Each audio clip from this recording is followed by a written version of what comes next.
I'm Martin Warren. I'm a lifelong interest in butterflies. I've been lucky to work for butterfly conservation for many years, and I'm now semi-retired doing work for Dorset Butterfly Conservation Branch, and I also work for butterfly conservation in Europe as well.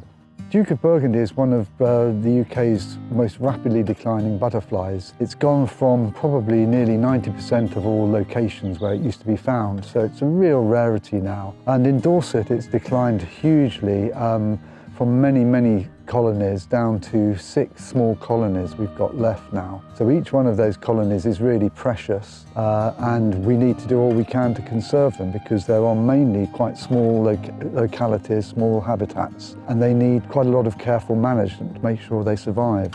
The Duke of Burgundy used to be a woodland butterfly predominantly when woodlands were coppice, that is regularly cut for coppice produce.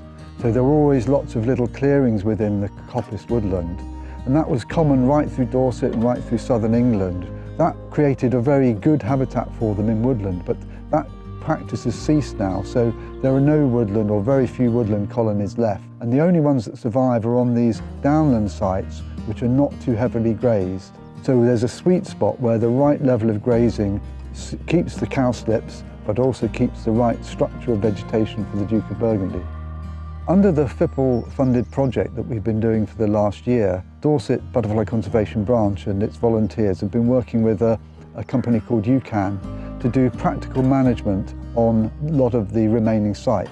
Hi guys, we're from UCAN. We did the work here for the Dukes, the sort of practical brush cutting and clearing. And we're standing one of our scrapes, one of our bays, which is sort of an experimental way of creating structure for the Duke of Burgundies, which seemed to be quite positive. This one's a good example because we've got a previous year next to us and then this year what we have done. So you can see the succession of scrub regrowth. This project, although it's been a rather short project so far, has the potential for kick-starting a long-term process to help this lovely butterfly to restore its habitats in the landscape and to encourage it to spread. So we've got 1 or 2 sites where we've got reasonable populations, and we hope that the butterfly will spread out from those and become much more widespread in the Dorset landscape and much less endangered, because at the moment it's right on the brink with these small sites in 1 or 2 places in the middle of Dorset.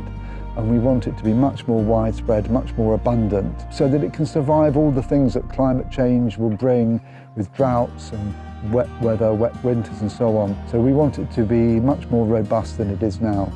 Without the FiPL funding, none of this work would have happened, and this butterfly would be really on the brink of extinction. It needs some serious work done to conserve it. So FiPL came in a bit like the cavalry at the last moment, because this butterfly really is on the brink of extinction in Dorset, and helped us manage these sites and galvanise landowners, which has really been fantastic to see. So I think the future is a lot brighter for Duke of Burgundy as a result.